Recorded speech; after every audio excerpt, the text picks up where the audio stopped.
Hi friends, welcome back to English Shine Academy. നമ്മൾ എന്നും പറയാറുണ്ട്, നിനക്ക് ഇന്ന് സുഖമില്ലെന്ന് തോന്നുന്നു, അവനൊരു ഡോക്ടറാണ് തോന്നുന്നു, അല്ലെങ്കിൽ അവളൊരു ടീച്ചറാണ് തോന്നുന്നു, അല്ലേ? ഇതുപോലെ എന്നും പറയാറുള്ള ഇങ്ങനെയുള്ള സെൻറ്റൻസുകൾ നമ്മൾ എങ്ങനെയാണ് ഇംഗ്ലീഷിൽ പറയുക എന്നുള്ളതാണ് ഇന്നത്തെ വീഡിയോ നമ്മൾ പഠിക്കാൻ പോകുന്നത്. അപ്പോൾ ഇവിടെ രണ്ട് സ്ട്രക്ചേഴ്സ് ഉണ്ട്, ഫോർമുലയുണ്ട്. ഒന്നാമതാണ് സീം ടു ബി, രണ്ടാമതാണ് seemed to be. Seem to be എന്ന് പറഞ്ഞാൽ തോന്നുന്നു എന്നാണ്, പ്രസന്റ് ആണ്. തോന്നുന്നു, എനിക്ക് തോന്നുന്നു. സീം ടു ബി എന്ന് പറഞ്ഞാലോ എനിക്ക് തോന്നിയിരുന്നു എന്നാണ്, അല്ലെങ്കിൽ തോന്നി അല്ലെങ്കിൽ തോന്നിയിരുന്നു എന്നാണ്.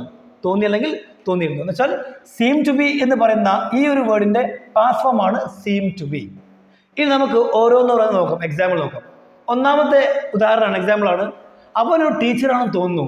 അവൻ ഒരു ടീച്ചറാണെന്ന് തോന്നുന്നു, അല്ലേ? അപ്പൊ അവൻ എന്താ പറയാ? ഹി. അത് കഴിഞ്ഞിട്ട് സീം ടു ബി. എന്താണ് സീം ടു ബി? ഇതെന്താണ്? പ്രസന്റ് ആണ്. അപ്പൊ ഹി സിംഗുലർ ആയതുകൊണ്ട് നമുക്ക് എസ് ചേർക്കണം. He seems to be a teacher. ഒരു ടീച്ചർ, എ ടീച്ചർ. ഉണ്ടോ? അപ്പൊ എന്തായി? സെന്റൻസ് ആയി.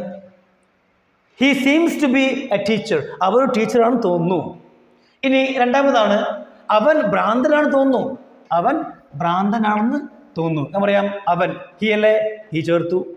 നമുക്കറിയാം ഹി സിംഗുലർ ആണ്, അതുകൊണ്ട് സീംസ് വേണം. എന്താണ്? He seems to be mad. എന്തായി? He seems to be mad. അവൻ ഭ്രാന്തനാണ് തോന്നുന്നു. ഇനി അടുത്താണ്, എനിക്ക് അവൾ ഒരു ഡോക്ടറാണെന്ന് തോന്നുന്നു. എനിക്ക് അവൾ ഒരു ഡോക്ടറാണെന്ന് തോന്നുന്നു. ഡോക്ടർ അല്ല, ഡോക്ടർ തോന്നുകയാണ്. ഓക്കെ, ഡോക്ടറാണ് തോന്നുന്നു. അപ്പോൾ നമുക്കറിയില്ല ഡോക്ടറാണോ അതോ ഡോക്ടർ അല്ല എന്ന്, ജസ്റ്റ് തോന്നുകയാണ്. പറയാം അവളല്ലേ, ഷീ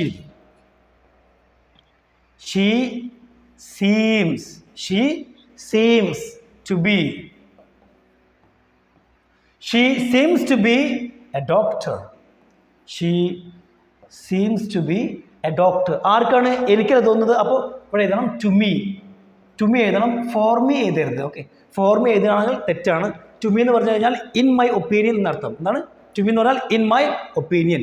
ഓക്കെ, എൻ്റെ ഒപ്പീനിയനിൽ അവൾ ഒരു ഡോക്ടറായിട്ട് തോന്നുന്നു എന്നർത്ഥം. ഇനി അടുത്താണ്, നീ ഇന്ന് നല്ല സന്തോഷമായി തോന്നുന്നു. അപ്പൊ നീ അല്ലേ, യു എഴുതിയല്ലോ. യു പ്ലൂറൽ ഫോം ആണ്, അതുകൊണ്ട് സെയിം എഴുതുക. You seem to be very happy. എന്താണ്? സമയമുണ്ട്, ഇന്ന്. അപ്പം എന്തായി? ടുഡേ. നമ്മൾ എഴുതി ടുഡേ. ഓക്കെ, അപ്പം എന്തായി? You seem to be very happy today. ഇന്ന് നിനക്ക് നല്ല സന്തോഷം, അല്ലെങ്കിൽ നീ ഇന്ന് നല്ല സന്തോഷമാണെന്ന് തോന്നുന്നു എന്നർത്ഥം. ഇനി അടുത്ത് നോക്കല്ലേ. അടുത്താണ്, ഇന്നലെ അവൻ എനിക്ക്. ഇവിടെ ഇന്നലെ ഉപയോഗിച്ചു, നമുക്കറിയാം പാസ്റ്റ് ആണ്. പാസ്റ്റ് ആകുമ്പോൾ സീം ടു ബി വേണം. ഇന്നലെ അവൻ എനിക്കൊരു പണക്കാരനായിട്ടാണ് തോന്നിയത്. ഇന്നലെ അവനൊരു പണക്കാരനായിട്ടാണ് എനിക്ക് തോന്നിയത് എന്നാണ്. അപ്പോൾ അവനല്ലേ, ഹി എഴുതി. അത് കഴിഞ്ഞിട്ട് നമുക്ക് ഉപയോഗിക്കേണ്ടത് ഇതാണ്, സീംഡ് ടു ബി. കാരണം ഇന്നലെ പാസ്റ്റ് ആണ്. He seemed. ഉണ്ടോ?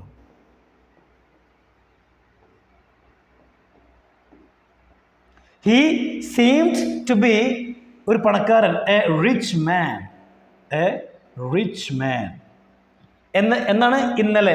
അപ്പോൾ ടൈം എഴുതാം. അതിന് മുന്നേ എനിക്കല്ലേ, എനിക്ക് തോന്നിയതാണ്. അപ്പോൾ ടു മീ എഴുതാം. To me yesterday. ഇന്നലെ എന്നുള്ളത് ലാസ്റ്റ് ചെയ്താൽ മതി, കാരണം എന്താണ്? ആഡ് വെർബാണ്. ടൈം അല്ലേ, യെസ്റ്റർഡേ. ഇതൊരു ആഡ് വെർബ് ഓഫ് ടൈമാണ്. അപ്പോൾ യെസ്റ്റർഡേ ലാസ്റ്റ് ചെയ്താൽ മതി. യെസ്റ്റർഡേ, ടുഡേ ഒക്കെ. He seem to be a rich man to me yesterday. ഇനി അടുത്ത് നോക്കാം. എനിക്ക് അവളൊരു ടീച്ചറായിട്ട് തോന്നുന്നില്ല എന്നാണ്. നെഗറ്റീവാണ്, അല്ലേ? എന്താണ്? നെഗറ്റീവാണ്. എനിക്ക് അവളൊരു ടീച്ചറായിട്ട് തോന്നുന്നില്ല. അപ്പം നെഗറ്റീവ് ആകുമ്പോൾ എന്ത് ചെയ്യണം? നമുക്ക് ഡു ഡസ് ചേർക്കണം. എന്താണ്? പ്രസൻറ്റിലാണെങ്കിൽ ഡു അല്ലെങ്കിൽ ഡസ് പ്ലസ് നോട്ട്. ഇതിൻ്റെ ഷോർട്ട് ഫോം ഏതാ? ഇതിൻ്റെ ഷോർട്ട് ഫോം ആണ് ഡോണ്ട്, അതുപോലെ ഡസൻറ്റ്. ഇനി പാസ്റ്റ് ആണെങ്കിലോ, പാസ്റ്റ് ആണെങ്കിൽ ചേർക്കണം ഡിഡ് പ്ലസ് നോട്ട്. ഇതിൻ്റെ ഷോർട്ട് ഫോമോ ഡിഡൻറ്റ്. ഓക്കെ, അപ്പോൾ നോക്കാം. അവളിലെ ഷീൻ്റെ കൂടെ പ്രസന്റ് ആയതുകൊണ്ട് നമ്മൾ ചേർക്കും ഡസ്. സിംഗുലർ ആണ്. She doesn't she doesn't negative ആണ്. ഷീ ഡസൻറ്റ് അത് കഴിഞ്ഞിട്ട് seem to be. Seem to be ആണോ? Seem to be. അത് ഇവിടെ ഡു ആണെങ്കിലും ഡസ് ആണെങ്കിലും എന്നുവെച്ചാൽ സബ്ജക്റ്റ് സിംഗുലർ ആണെങ്കിലും പ്ലൂറൽ ആണെങ്കിലും ഡു ഡസ് ആൻഡ് ഡിഡ് ഈ മൂന്നിൻ്റെയും കൂടെ എപ്പോഴും എന്താ വരിക? സീം ടു ബി ആണ് വരിക. ഓക്കെ, എസ് ചേർക്കരുത്. അപ്പോൾ she doesn't seem to be a teacher. She doesn't seem to be a teacher. ഇനി അടുത്താണ് അവിടെ ഒരു പ്രശ്നമുണ്ട് തോന്നുന്നു. അവിടെ ഒരു പ്രശ്നമുണ്ടെന്ന് തോന്നുന്നു. അപ്പം അവിടെ അവിടെ എന്താ പറയുക? ദയർ. അപ്പം ദയർ ചേർത്തു. There seems. ദയർ സീംസ് സിംഗിളാണ്. There seems to be. There seems to be a problem ഉണ്ടോ? എന്തായി? There seems to be a problem. ഇനി നമുക്ക് അടുത്ത് നോക്കാം. വളരെ പ്രധാനപ്പെട്ടാണ്. ഇവിടെയാണ് സ്ട്രക്ചർ മാറുകയാണ്. ഫോർമുല സീം ടു ബിൻ്റെ കൂടെ ing ചേർക്കണം. എന്ന് വെച്ചാൽ ഞാൻ പറയാണ് അവനൊരു കാർ ഓടിക്കുകയാണെന്ന് തോന്നുന്നു. അവനൊരു കാർ ഓടിക്കുകയാണെന്ന് തോന്നുന്നു. ഇവിടെ കാർ ഓടിക്കുക ആക്ഷൻ ഉണ്ടല്ലോ. എന്ന് വെച്ചാൽ പ്രവൃത്തി വന്നു കഴിഞ്ഞാൽ അവിടെ ബീൻ്റെ കൂടെ ing ചേർക്കണം. സാധാരണ നമുക്കറിയാം ബീൻ്റെ കൂടെ ing ആണ് ചേർക്കാറ് അല്ലേ? ബി എന്താണ് ബി? ബി എന്ന് പറഞ്ഞു കഴിഞ്ഞാൽ ഈസ്, ആം, ആർ അല്ലേ? ഇനി ബിയുടെ പാസ്റ്റ് ആണ് വാസ്, വർ. അതുപോലെ ബീൻ്റെ തേർഡ് ഫോം ആണ് പെർഫെക്റ്റ് ഫോം ആണ് BEEN, ബീൻ. അതുപോലെ ബി എന്ന് പറയുന്ന വെർബിന്റെ ing ഫോം ആണ് BEING ഫോം, ബീയിങ് ആണല്ലോ. അപ്പോൾ ഇതിൻ്റെയൊക്കെ കൂടെ എന്താ പറയുക? എപ്പോഴും ing ഫോം ആണ് വരേണ്ടത്. പാസീവ് വോയിസിൽ മാത്രമാണ് വെർബ് തേർഡ് ഫോം വരുന്നത്. പാസീവ് വോയിസിന് ഒഴികെ എപ്പോഴും നമ്മൾ സാധാരണയായിട്ട് ഇതിൻ്റെയൊക്കെ കൂടെ ing ഫോം ആണ് ചേർക്കാറ്. അപ്പോൾ അതുകൊണ്ട് എന്ത് ചെയ്യണം? പ്രവൃത്തി കാണിക്കുന്നുണ്ടെങ്കിൽ ing വന്നിരിക്കണം. നമുക്ക് നോക്കാം. അവൻ ഒരു കാർ ഓടിക്കുകയാണ് തോന്നുന്നത്. അപ്പം അവനല്ലേ ഹി എഴുതി. ഹി കഴിഞ്ഞിട്ട് സീംസ് ആണല്ലോ. എസ് ചേർക്കണം, മറക്കരുത്. ഹി സിംഗുലർ ആണ്. ഹി സീംസ് ടു ബി എഴുതിയല്ലോ. He seems to be. ഇനി ing ഫോം എന്താണ്? ഓടിക്കുക, ഡ്രൈവിംഗ്. എന്താണ്? Driving a car. Driving a car. ഇപ്പം എന്തായി? He seems to be driving a car. അവരൊരു കാർ ഓടിക്കുകയാണ് തോന്നുന്നത്.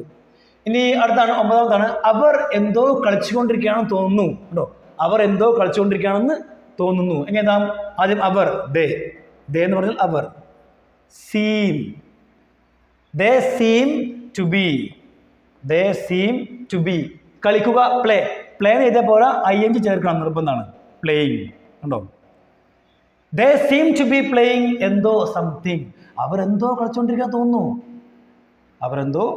കളിച്ചുകൊണ്ടിരിക്കുകയാണെന്ന് തോന്നുന്നു എന്നാണ്. ഇനി അടുത്താണ് അവൾ ഉറങ്ങുകയാണെന്ന് തോന്നുന്നു എന്ന് പറഞ്ഞ് അവൾ ഉറങ്ങുകയാണെന്ന് തോന്നുന്നു. അപ്പോൾ ഷീ ഒന്നു, അത് കഴിഞ്ഞിട്ട് സീംസ് കണ്ടോ? She seems to be sleeping. അവൾ ഉറങ്ങുകയാണെന്ന് തോന്നുന്നു. ഇനിയാണ് 11th one and 12th. 11, 12 ഇത് ഹോംവർക്കാണ്. ഇത് നിങ്ങൾ സ്വന്തമായിട്ട് എഴുതണം. ഇവിടെ സുഖമില്ല എന്നുള്ളതിന് നിങ്ങൾക്ക് ചേർക്കാവുന്നതാണ് അൺവെൽ. എന്താണ്? അൺവെൽ ചേർക്കാവുന്നതാണ്. അൺവെൽ എന്ന് പറഞ്ഞാൽ നിങ്ങൾക്ക് സുഖമില്ല എന്നാണ്. ഓക്കെ, അപ്പോൾ ഹോംവർക്ക് 11, 12 ഹോംവർക്ക് എഴുതിയിട്ട് ജസ്റ്റ് കോമെൻറ്റ് ബോക്സിൽ അയക്കുക, ഞാൻ ചെക്ക് ചെയ്തോളാം.